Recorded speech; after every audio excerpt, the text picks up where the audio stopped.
What's up, world? Coach Gaffney, aka Coach Mental Health. And when I tell you this one is for the books, this one is for the books. I'm already geeked up. I'm trying not to sweat like I'm about to get ready to play. Because my guy right here, man, means a lot to this community right here. We have an awesome opportunity to sit down with not only a hometown hero, you hear that, but also a community champion. And his some of the foundational brick to this building. So, introduce yourself to the people. Cornell Jones. Most people know me as Two. I go by either Cornell, Two. Just happy to be here. Like Coach Gaffney said, North Crowley is my home. This is my community, and I mean, I'm really excited about this opportunity. Brother, I appreciate this opportunity, man, because I know your time is valuable. We're going to get into some of the things that, Cornell is into, Coach Jones. But really, man, we're going to start from the beginning. When did you get to North Crowley? So I'm originally from Shreveport, Louisiana. We moved to the Crowley area my 8th grade year. If I do the math, man, that's probably 1996 or something like that. Yeah, it's been a while. But moved during that year, North Crowley was planning on being built. It was kind of cool. We got to vote on the school name, vote on the school colors, vote on the school mascot.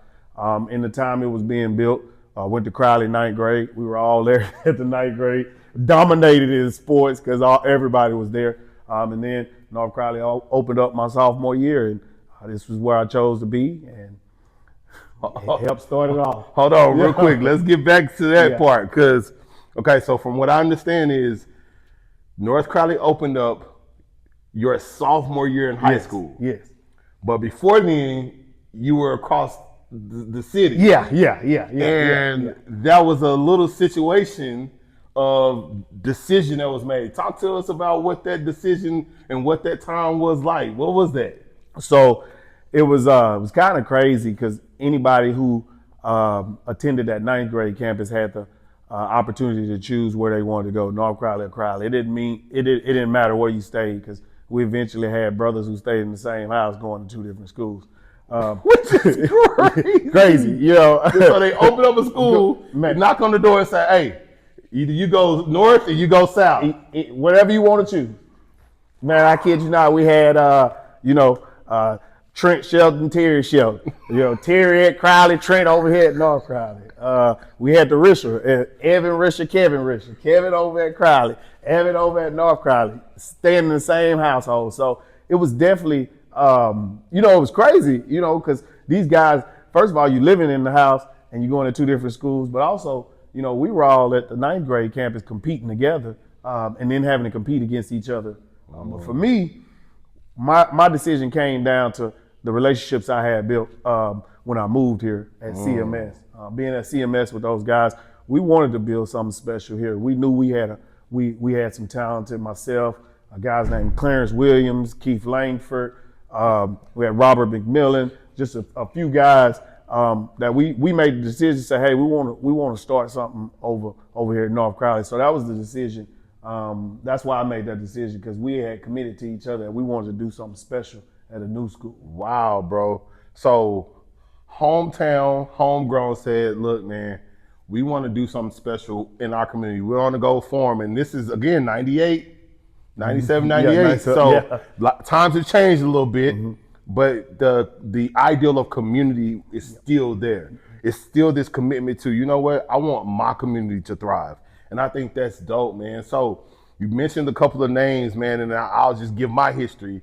I was a little young whippersnapper, a couple of years behind, and I just remember the very first time North Crowley went to the playoffs in basketball, and just that was the first time I noticed how sports can impact community, because that was crazy for me to be on the outside of watching this. I'm in the 8th grade, I think, maybe 9th grade, and just remember hearing the buzz around it. That was the first time for this community that we've seen something successful like that. Tell the people, what was that building? What was those building blocks to get to that point? And then kind of tell us a little bit about that experience. Man, it was definitely us committing to want to be great. It started as soon as as soon as the head coach was named, Coach Brocker was named, and the season was over, we immediately started working out. It was workouts up at Crowley after school, kind of separate of what Crowley was doing. And then as soon as the school opened, we would meet up here 6 a.m. It was different at that time. You hit the weights and then you run from here down to the stop sign, what used to be the stop sign on Rossiger and Hewlin. He's talking about almost like about a mile of run. That's what he's talking about. Like if you don't know the distance, we talking about a mile. Yeah. We were committed to it. We wanted to do something special. We knew nobody expected us to do anything. We were originally supposed to be a 3A school. Enrollment was high, so we opened up as 4A. So immediately we're going into a class where we're higher than what they expected. And not only were we going up a class, but now they put us in the same district as Crowley. So Crowley was loaded because most people wanted to stay because the tradition was already there. But like Coach G said, what we started to do is we committed to each other. We would give each other rides up here. After school, we would stay and play. It was just, man, we consistently were on the phone. We all stayed in the Meadow Creek area, right? The neighborhood. So we would walk to each other's houses or we would be outside, playing with each other. Like it was just a straight commitment to being better and actually achieving success here. Wow, bro. So your junior or senior year was that first playoff game? Man, it was our sophomore year. It was Your our first sophomore year. It was our first year, man. Okay, run us down that your sophomore, junior, senior year. Progression. Okay, so like I said, sophomore year, here we come. First year school open. Nobody expected us to do anything. We're in this. We're put in the district already with Crowley. I think we were picked like 6th or 7th. All right, so we started playing. I mean, coach put together a very good team. We had some good talent. I mean, we were young, but we were talented. Right? These guys at Crowley was, they were picked to win, district. That's the year they end up winning the state championship, but that's another story. Yeah. So here they are. They ranked in the state, but these are guys we had played against and played with, so we felt confident about it. Season starts get going, and we started winning. We had a few losses early on, but we started winning and realizing like it doesn't matter the age. You know what I mean? If you're willing to put in the work and you're willing to work hard and give it your all, you could be successful.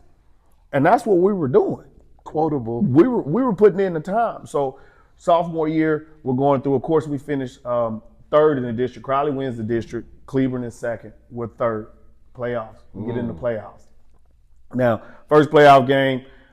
At this time, we had 3 sophomores on varsity, myself, Clarence Williams, Keith Langford. By this time, Keith and Clarence had moved into the starting lineup. So we're starting 2 sophomores, 2 sophomores at a team that made it to the playoffs. And this is with juniors and seniors that were formed together. Yes.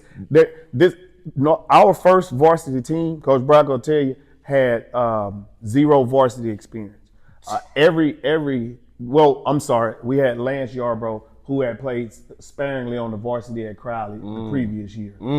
Other than that, everybody was new varsity players. All the juniors who we had sophomores. I mean, we had juniors who were at the JV at Crowley because, like I said, enrollment was so high. It was stacked. It was loaded. So again, we only had 1 player with varsity experience, Lance Yarbrough. When I tell you foundational brick, foundational brick. Yeah. Go ahead, shoot up the resume. Go So we go in the playoff game. Unfortunately, we're playing down in Abilene. We play up against Snyder. End up losing in overtime. Right. So first year, but man, it was definitely a learning experience. Everybody, we come back, and I kid you not, off season was just as competitive.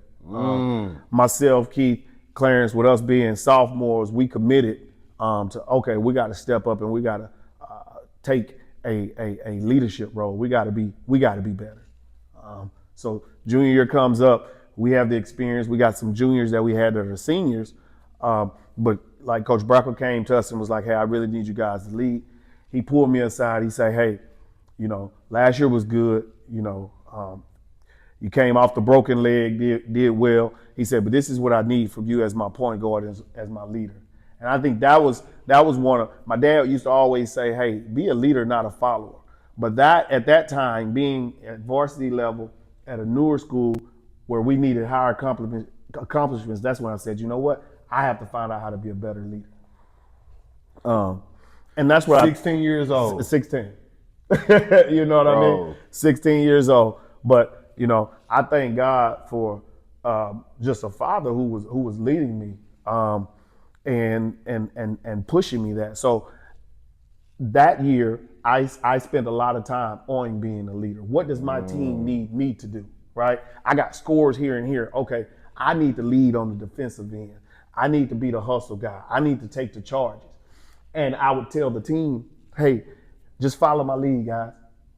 And so junior year, here we are, we're in a district with Cedar Hill, Waxahachie, of course, Crowley. I mean, loaded district. Cedar Hill, that was the last year before Cedar Hill went up to 5A. Now, keep in mind, 5A was the highest class at the time. So 5A, for those who don't know, is the now 6A. Yes.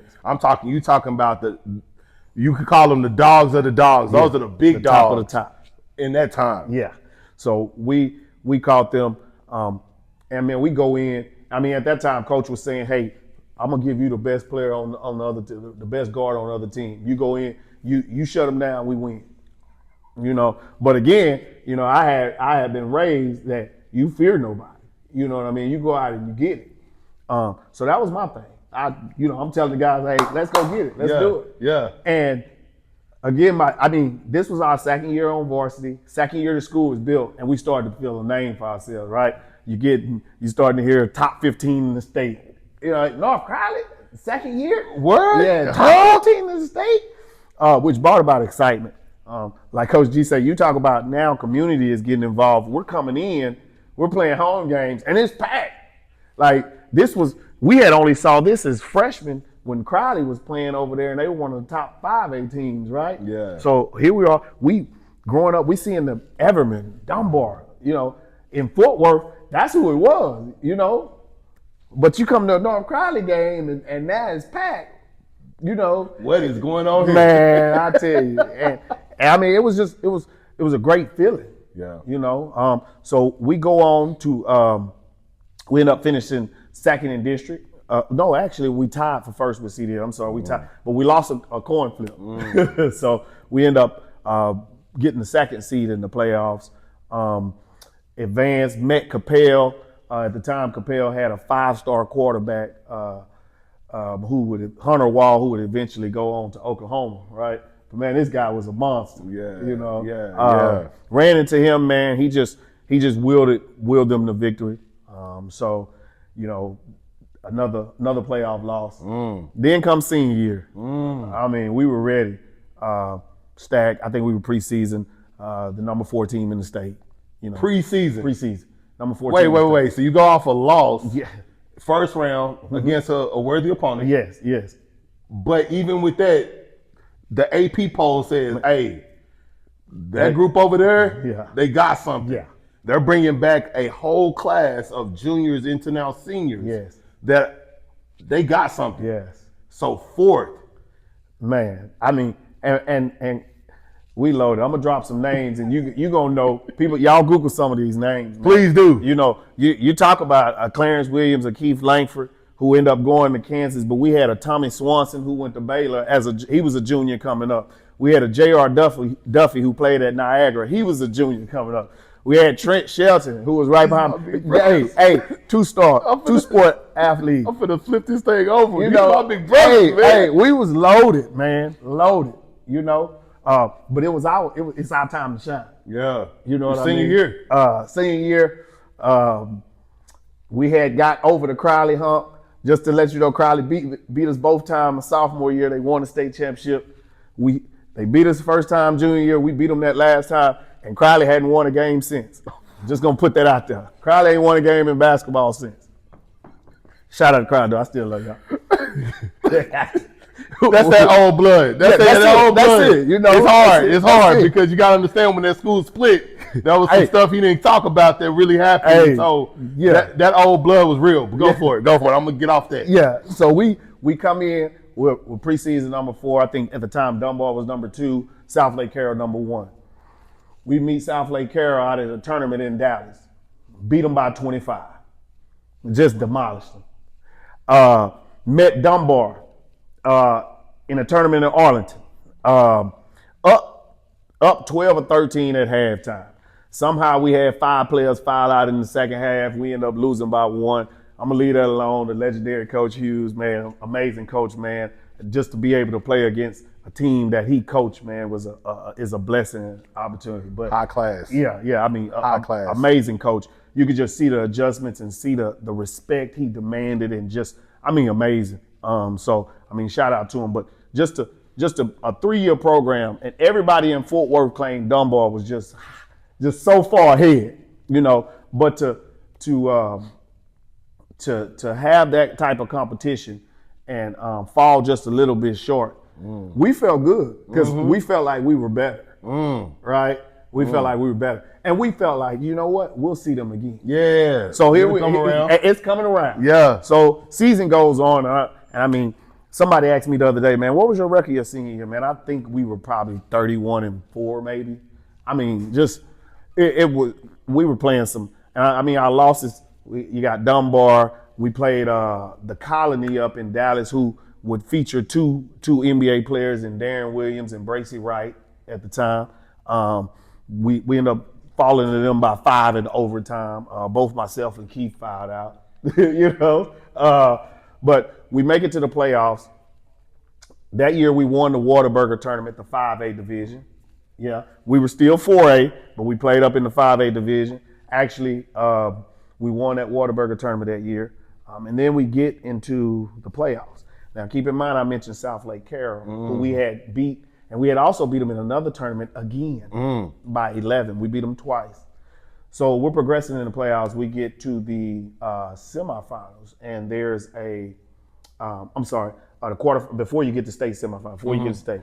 And we're matched up with South Lake Carroll, and Dunbar's matched up with Canyon Randall. Now, keep in mind, at this time, Dunbar, they're number 2 in the state. We're number 3 in the state. By this time, South Lake Carroll had went down about 8 or 9. All the hype, man. North Crowley and Dunbar finna play in the state semis. We lose by 1. They lose by 2 in the senior year. Just a situation. You know, if you been around sports a long time, it's hard to beat a team 3 times.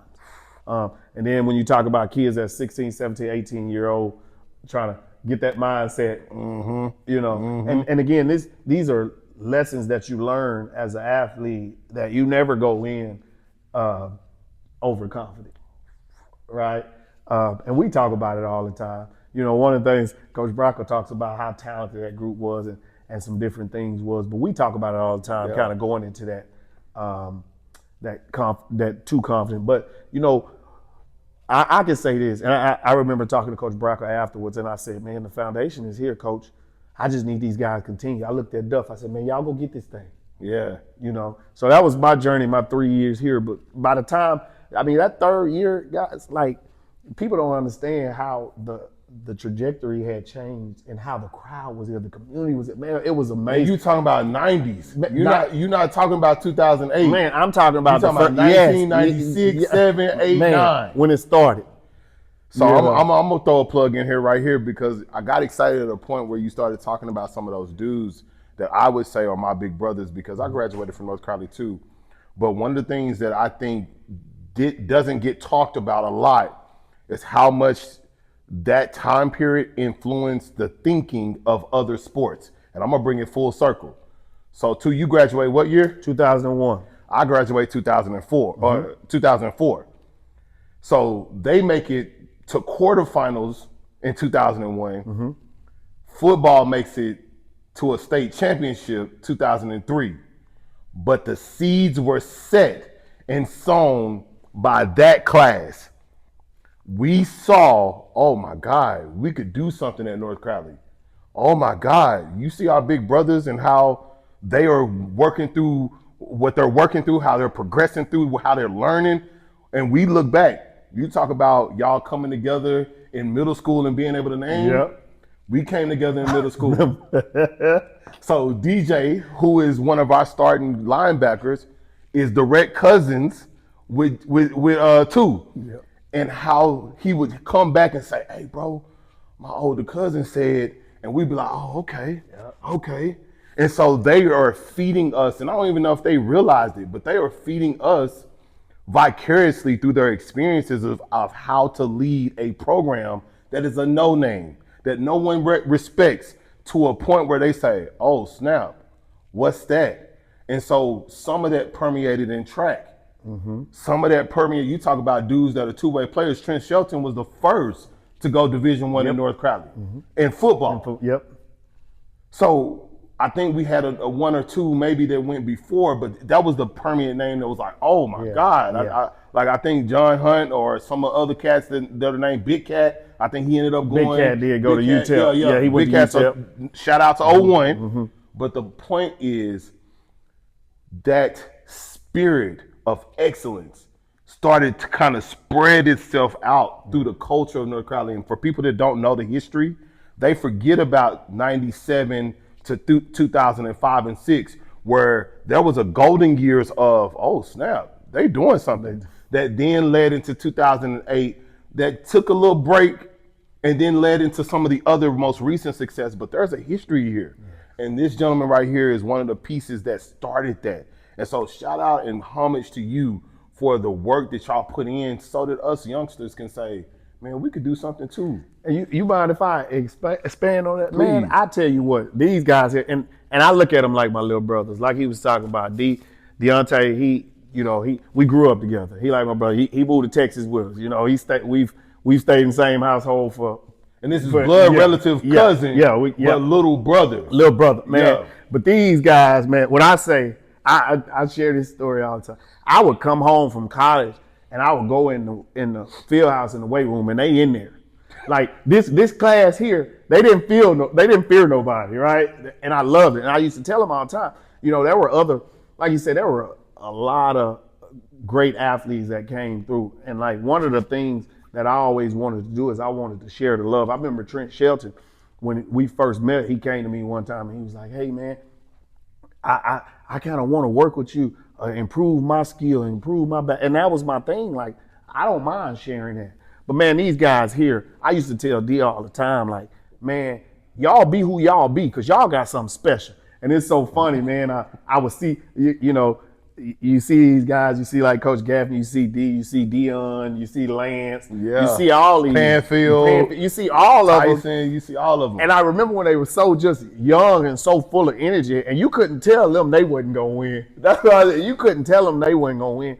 So it was special when they went on that run and they won that state championship. See, a lot of people don't even understand that team at one point was 1-4. Right? Say that again. I mean, 1-4. And I mean, I tell any teams or any kids that I'm talking to that you have to believe. Like, you have to believe, and as a team, you have to come together and y'all have to be pumping the same heartbeat, right?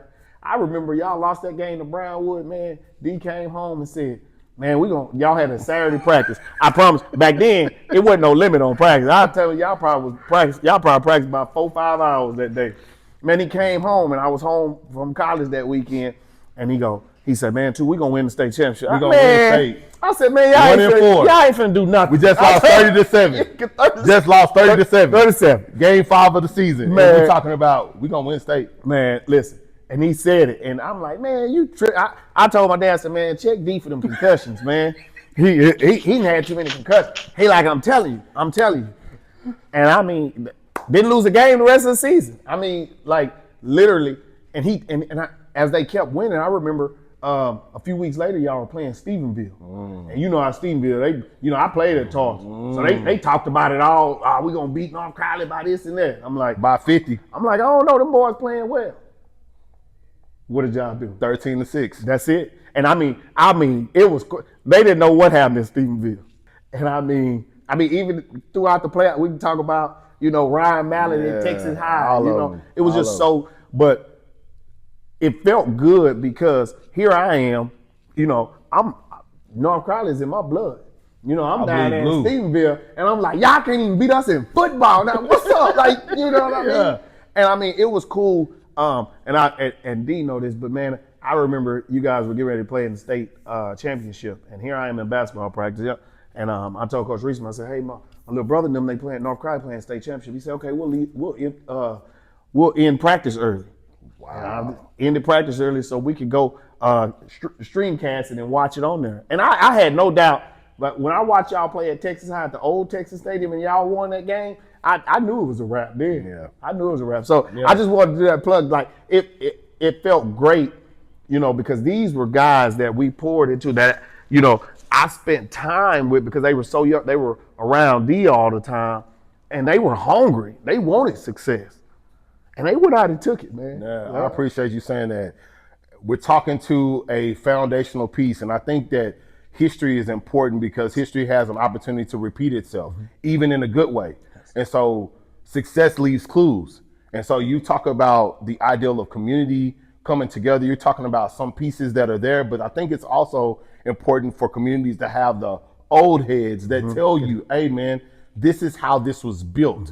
Because if you don't remember how it was built, it's hard to sustain. It's hard to appreciate what it is now. We're sitting in this beautiful weight room with its immaculate background, but that ain't what it was back in the day. That ain't what it was. That ain't what it was. If you go 2 steps to your left, you're gonna see this amazing like Coliseum type of gym.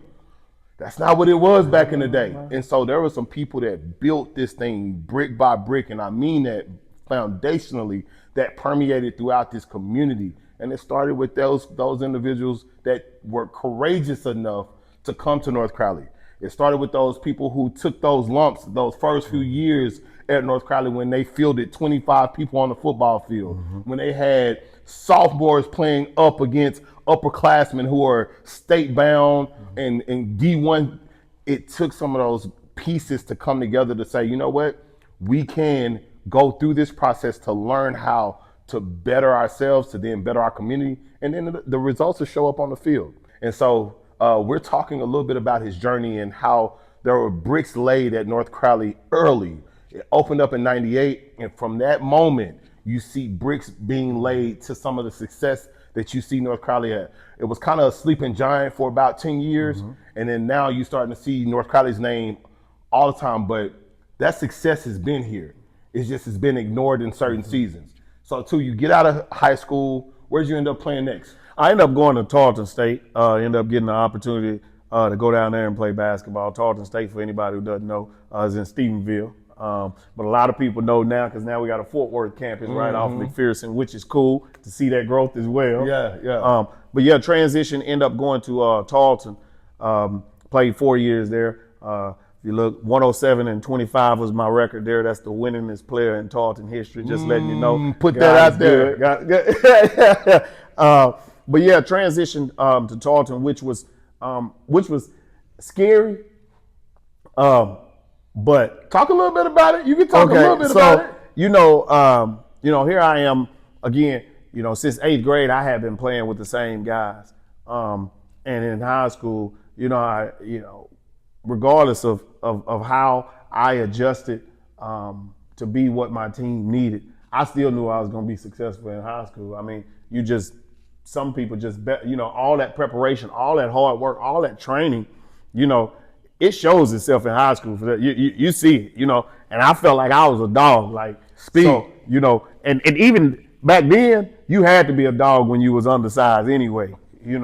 I can still, just quick story. I remember when I got down to Tarleton, one of the biggest games my head coach, Coach Reisman, talked about was playing Crowley, right? We were playing Crowley here, and he said he remembers he looked at me and I was talking to each player in the huddle, and he thought, and he The said, shortest one on the court. Yeah. I mean, he talking like this. Yeah, and I'm you talking 6'6", 6'4", 6'8", 6'3". Yeah. So he saw that, and then he said, and then you went out and you hit about 3 or 4 pull-up jumpers in a row. And I remember that moment. We were playing Crowley, and we, like I said, my junior year, they beat us both times my sophomore year. In my junior year, they beat us the first time, and we beat them, and we hadn't lost since. So we had already beat them at Crowley. So here we are at our house, and they were making a little run. I remember coach called timeout. I went over to my boys like, hey, y'all know what?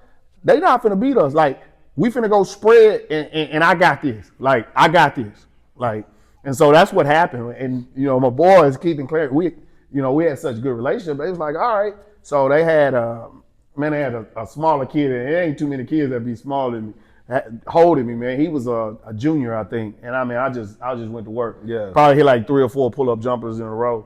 And we just pulled off from there. So I remember that moment. But when the reason I said I was kind of scared is because you get here and everybody is the man when you get to college. Like, everybody was the man. Say that in one high more school. time. Everybody's the man. When you get to college, when you get to college, the man. Everybody.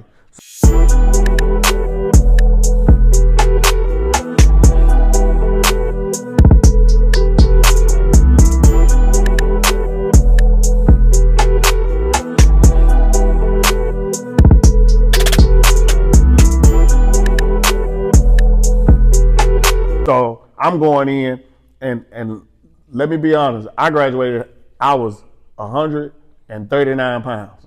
My college coach told me the minute I got dropped off, you will not play at that weight. So you will be in the weight room, you will be in that dining hall. You know what I mean? Yeah. So again, you get down there and there's no more mom and dad that you go home to. Like, they paying for your school, you're gonna be busy doing what they ask you to do. You know what I mean? Otherwise, they'll find another athlete who will do it, and that's another story. You see a lot of that, but it was kind of scary because I'm like, okay, can I do this? Yeah. Can I do this? And 4 years in college, man, is huge, especially considering history. He didn't get into the fight of the town that he was in, coming from Fort Worth and then driving 2 hours southwest of here. The town was a lot different. I'll just say it that way and leave it there. So there was a cultural thing that you had to live through in being in that environment, but still being able to be valuable on the court. But also, you spent 4 years there. So you did something academically too. Man, God is good. Listen, I tell you, and really the end game, I think a lot of people don't understand this, but again, I had a father who was very instrumental in talking to me and letting me know what was real. And he said, hey, you ain't going to no NBA. You better go down there and get that degree. So that was my mindset. And that's what I was focused on. Yeah. Using what I had been blessed with from a athletic standpoint to get what I needed academically. And I remember sitting across from my coach, and he looked at me and he said, well, Cornell, what do you want to do? And I Is this before the season? Is this like this after? before the season? Okay. This is so my parents dropped me out. As soon as they said you can take your kids, they dropped me out. Man, I'm telling you, they packed that car, made June everything 8th, down there, man. You graduated, Bro, and the next day they was man, on the flip. The first time they said, when Coach them said the dorms open, man. So they dropped me out. They brought me. They met with my coach because Coach wanted to talk to him, say, hey, everything good. And then Coach brought me in, and again, like this was, and it's crazy because you don't expect as coming in as a true freshman that so much detail would be paid to you from the coach. But again, this is an investment for them. You know what I mean? Like they're paying your scholarship so you can perform on that court or field or whatever the case may be. But with that comes responsibility, and one of them is they want to know, what do you want to do, so they can make sure they put you in the right classes or lead you in the right direction. So I say it all the time, get into something you want to do, because when them classes come around, you're going to be excited to go to class because that's what you have passion for, right? Don't just go, and please, parents, I'm saying this right now, talk to your kids early about what they enjoy. Like, continue to ask them, continue to see, because when they do get into college, yeah, you have your basics and stuff, but you want them to get into profession or go into upper level courses that they enjoy. Because as you get up to those graduating classes, they're repetitive because they're focusing on what your profession is going to be, but you enjoy it. Parents don't go down there and tell your son he going to be doing that because Basket that's what you want him to do, or that you think that's gonna be easy for him or her. Nah, basket weaving degrees. listen, man, That ain't it. It ain't it. I tell you, I looked at my coach. I said, man, you know, he said, what you like to do? I said, man, I like leadership. You know, and right at the time, I said, man, because going back to what I talked about, you know, I had to step up and I started to enjoy it. Like I like being a leader. Like this is fun. This is good. This is cool. But I also realized too that how important being a leader, you know, is in any situation. So I told him leadership. He said, you know what? Sound like you might need to get into business management. Business management. Listen. So I told him, I said, okay. But I said, also, coach, I'm gonna take some engineering classes because my mom and I had told him I was gonna be an engineer. I gotta sneak that in there. I sneak that. Hey, my mama gotta see that engineering. It took me 2 classes to realize this ain't it. This ain't what it is. You know, this ain't what it is. Was it the math? Man, I like math, but Okay. it was this the extra on top of the math. Bro. When you talk about putting engineering together, man, there's so many different formulas, man. I didn't want it. Hey, I went to my advisor, was like, this double major thing, nah, I'm good. Scratch that. I'm good. That's good, man. That's good. So you set your path, you get through it. What are some of those things, man, that like, let's fast forward. Now you are in community. You are who you are to this community. As much as you've gone out to experience the world, you came back to the community. What were some of those things, if you say in your rearing ages, you know, school age, going into high school, even going into college, because I think college is still a rearing age. Don't think that your child got it together at 18. That ain't it. So let's say from 6, when you come into an age of awareness, to 22, you get out into the world. What were some of those lessons that you learned, man, early? If you could shoot out 3 of them that you say, this has stuck with me throughout my adult life. One of them definitely is you can never develop if you don't listen. Listening is key. So many people feel like they arrive or that they're so subject matter expert at something that they don't get better because they don't listen. I've been in leadership now. I got my degree in business management in 2005, right? I've been in leadership ever since then. But I continue to listen. I continue to take feedback because that makes me a better leader. It makes any team that I'm a part of or that I'm leading or that I'm coaching, it makes them better because I listen. So listening is key. Never feel like you don't need to listen. Even if it may not be the best advice but listen. Because then you can process what's good and what's not. So listening is definitely key. That's number one. Number 2? Number 2 is it takes a village. It takes a village in everything. And I know the saying is it takes a village to raise your child, right? But we're just talking about it takes a village with anything, right? Wow. And that's a team, that's a small group. Of course, the kids, it takes a village, right? You can't do it all by yourself, right? You have to be able to find good, strong health. And as we go into it, the reason that I care so much and I get involved is because it does take a village. Wow. Because you may tell your son the same thing 10 times. And I come say the exact same thing. He light up from it in here. It's not the fact that you're not saying the right thing, but it's just that different ear. So when you have so many different people saying the same thing, then it resonates like, oh, okay, yeah. You know what? My mom, my dad were right. So it does take a village. I call it the cloud of witnesses. Oh, that's good. I like that. The cloud of witnesses. When you got the cloud of witnesses speaking into the same, like you said, the same message. Yes. That same message. Yes. That's the important part. Yes. Because then it's an echo and it's like, I hear that voice and that voice. Go ahead. I'm sorry. Yeah, that's good stuff. I like that because you hear me listening. You hear me listening. Number 3. But number 3, in which, make no mistake, this is number 1 in my life, right? Man, God got you, right? That's I think, let me not say I think, right? I should have put that with number 1. No, but it's good, number brother. 1 in my life. But I'll say this, right? Especially, I have a 18-year-old daughter, and then I have a 10-year-old son. But I will say this: in any experience I ever been in, I use this with my kids. Try God, right? Try God, and ask questions. Study, right? But that one there is number one. God got you. You gotta have. We can sit here. I mean, I can sit because I can get it. I can get excited about it because, again, I was 139 pounds coming out of high school. There's no way. When I went, I wasn't even the highest rated freshman when I got to Tarleton. Right? My roommate was he was more. They was talking about him more than anything. By my sophomore year, he was done.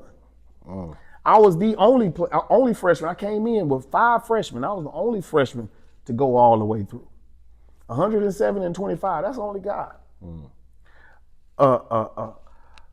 Graduating college in August and having a career job start in February 2006. That's only God, right? So I definitely want to put that in, like, God got you.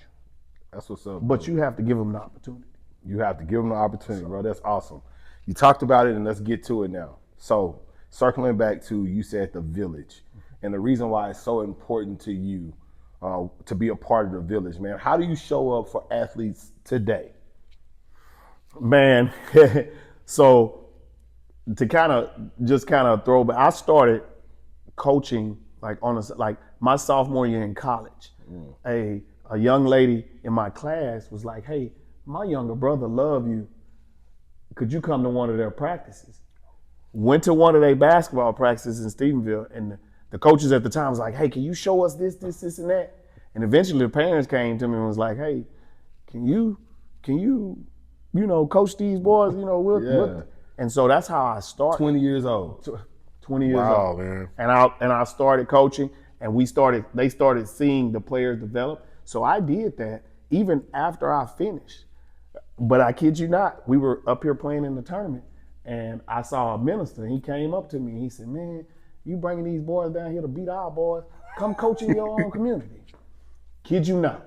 Wow. And I told him, "Okay, but I'm gonna do the same way I do these parents." Because I would tell him, like, I have rules, right? But he made a good point. Come do it in your own community. I've been there ever since. And the things that I do is it's not even necessarily coaching. Like, it's encouragement. It's knowledge. Like, you'll see me all the time. People see me all the time. Even like these athletes up here at, whether it's basketball, football, or even if I'm at a camp somewhere. Like, I've been at camps somewhere and see a kid and say, "Hey, you got a second?" But it's encouragement. Like, "Hey, man, great job. But this is important. Continue to work hard. Continue to develop. How them grades looking?" Right? It's a good thing, and sometimes it's kind of disheartening when you're talking to parents and you're letting them know what's to come, and 5 years later they come and say, "Man, I should have listened, coach. I should have listened to you, man." Because that's what I want to get involved for. Almost a decade ago, I had a group coming up that was going to graduate in 2017. And one of the biggest things I wanted their parents to understand was like, hey, the standards are changing. They're changing the grades, right? They're changing what makes you eligible to make Division I or Division II.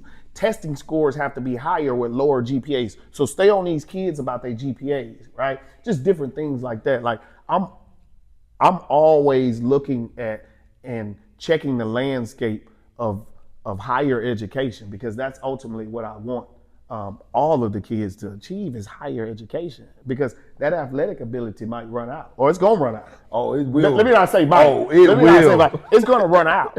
But like I tell my son, and I tell my daughter, like, this here, it's there. Like, I'm sharper here 20 years later than I am here. I can tell you that. I move slow. So I spend a lot of times encouraging them. Sometimes I can see an athlete going through something, and I just want to listen. And I'll talk, and then I'm like, okay, well, check this out. this is where your parent coming from, or this is why this is happening. You know, letting them know what's going on. I try to give whatever God puts on my heart to share with them from a positive standpoint, to not just encourage them to be better, but to reiterate a lot of times what their parent or what their coach is telling them to do. So it's a blessing, because right now it's real cool, because my son, you'll see him all over the place. You know, even Brock was talking about that, you know, how he loves to have him around, because he loves sports too.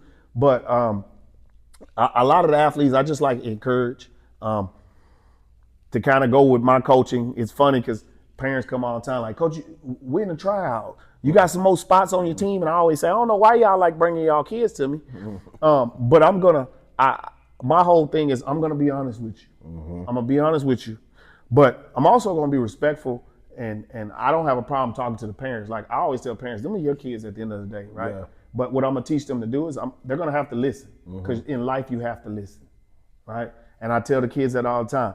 You got to listen here, but you need to listen in the classroom, listen at home, listen wherever you're at. Like, also I'm going to teach them also how to ask questions, right? I say this at work too. If you don't understand, ask me a question. Because if you don't ask me a question, I leave thinking you understand, and then you mess it up, I'm going to ask you, well, why you ain't tell me you didn't understand? There goes the question. There you go. And so and some parents may be out there like, you know, oh, well, you know, I don't want my kid to ask questions. Well, why? What's wrong with explaining the whys? I mean, am I wrong for that? Like, why? Like, it's a different generation. Like, that's it. Start with the whys. Like, I'll tell my son sometimes I'll be like, hey, we'll talk about it later, right? Which, again, he listens, so he'll talk about it later. Hey, Daddy, why you? I'm gonna tell you why, son.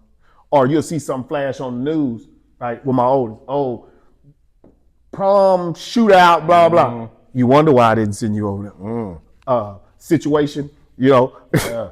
I mean, it's real. That's real. I mean, and that's learning experiences. And I think that's where you're being that bridge to be able to connect parent to athlete, and then help them understand. Like you said, you're always surveying the landscape, and as a parent, sometimes we don't understand unless we're in it. Yeah.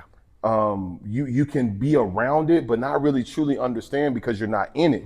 As parents, we're trying to make sure that our lights are on, trying to make sure that food is on the table, trying to take care of so many things, and it's okay. Parents, it's okay to have other people in your village that is reiterating, but also being receptive to if they see it a different way. I didn't say a better way. I said a different way. Yeah. So how do you encourage parents, man? Like, this is a new generation. I would say I'm a millennial, you know what I mean? Yeah.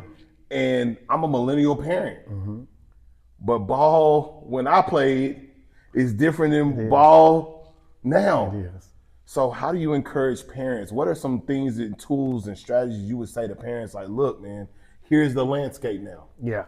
Well, one of the, and it's a huge blessing over my time, because I still have a great relationship with my coach who at Tarleton. Recently he retired, went into the Hall of Fame, and he asked me to speak at his Hall of Fame induction. You know, all those players, you know, all those coaches, you know, being able to speak for him being inducted into the Hall of Fame was a huge honor. In his time, you know, I've encountered a lot of guys who are in the college landscape now, who are in junior college coaches, who are high school coaches, you know. So I stay in contact with them, and I get a lot of information and check their posts. But when it comes to the parents, I do let them know, like, there's no manual for this thing, right? Like, I'm a parent, right? I got a teenager, I got the little one. But what I encourage them to do is, like, you gotta understand the change, understand the situation. And I'm not saying, like, you know, I've had conversations with my parents and stuff, and I'm not, like, I discipline. Like, you can ask my kids, I discipline. But the way I discipline is different, right? Training and discipline are different. You gotta look at your kids' reactions, right? I may, you know, if I went to my son and I said, man, give me your phone for the next 2 days, it ain't gonna really bother him. Now I go to my daughter and say, give me your phone for 2 days, she gonna break down. Like, yeah. So but if I go to my son and I say, hey, You know what? Scrap all training and practices. Bro. He gonna know he did something. You know what I mean? Like it's gonna hurt. Yeah. You know what I mean? Yeah. And I look back at it, and I was disciplined. And thank you, Dad. You know, thank you, Mom, Dad. I appreciate the discipline. But I still say, if he would have took basketball away from us, something like that, it would have had another effect on me. But again, the kids are changing, so our means have to be different. But I want every parent and player, whatever the case, to understand that all I care about is the well-being. Right? I care about success, and that's the biggest thing why I get involved. And when parents reach out to me about talking to their kid, or even reach out for, like, I make the time the best I can, because like, this is our community. These are our kids. This is our future. Wow. Right? But I also tell them, I'm not going to tell you what you want to hear. And again, you don't have to take my advice. Yeah. You know, but I'm going to tell you what I feel like is the best step and what's best, like, going forward. And keep in mind, I spend a lot of time, I read a lot. Yeah. Both the Bible, leadership books, Yeah. Staying in tune. I do a lot of partnering. I have learned to kind of step back as much from the outside to make sure I'm taking care of home, right? Because again, understand, you have to take that. It has to be a balance. Yeah. But if I'm not taking care of my home first, then I'm not doing any good being out. So it's just, I want what's best, right, for the community, for the kids, and that's how I like. It's a commitment thing. Right. I'm not trying to, no judgment whatsoever. And I've heard that a lot of times. Well, I don't want you to think coach, or coach, like, what are you talking about? You know? Yeah. So understand that just because you ask for help, or somebody's, you're partnering, nobody is judging on what, like, do what's best for your family and what's for your child and what's gonna help make them successful. Well-being. I think that's a huge statement in there, in that phrase of well-being. Do what's best for your family, your child, even your well-being. You're right. There is a difference there. It is. Coach, man, I appreciate your time more than anything, man. I appreciate the way you show up for community. I'll even say this, the way you continue to encourage as an older brother, as a community champion, and seeing the impact. It's not just something that you see on, like, when the lights are on and when there's some people pose when the pictures. No, this is day-to-day work. This is, I'm taking, like you said, you have a group that you're taking out to somewhere this weekend. Houston. So it's a daily thing that you're doing. So I think that we should champion more individuals who are doing this. And as we talk about this in lieu of Father's Day, you know what I mean? Let me ask this last question, brother. As a father, what has been the greatest joy, and then the thing that you have had to learn, which is like the hardest thing that you've had to learn in overcoming with being a father? First of all, like they say, fatherhood is the best hood. You know, I mean, it's amazing. You know what I mean? Straight up. Yeah, for real. But man, the joy is watching them succeed, right? You know, my daughter graduated high school, class of 2024. She'll be 19 in September, but even in her journey, just the small wins, right? Wow. You know, the simple thing, like, oh yeah, Dad, I paid this off today. Yeah, you know what I mean? Or hey, Dad, I was able to do this. You know, or you know, sometimes picking up from work and she's like, oh, Dad, it was a good shift. Well, did you pray before you went? Yeah. Okay. You know, but with my son, you know, and I post a lot his athletic achievements, man. But you know, it's crazy because he even said to me, like, Daddy, you get excited when I bring home good. Like, my son been straight A, all E student in every grade, and he's going to 5th grade, and I love it. He got selected to UIL reading for Crowley ISD. Man, I about hit a flip. You know what I mean? And those are that joy, just watching them grow and learn. It's a great feeling. Yeah. As far as learning, I mean, that's an everyday thing. But I will say, and I've shared this with my oldest child, that I was learning, right? So you learn with your first child, right? You understand. Now they have their perks being the first and only child for a while because I got a gap, but you learn. One thing that I wanted to make sure with my son, see, with my daughter, that was my baby. You know, she was pretty good in soccer. I was starting to get her in tennis.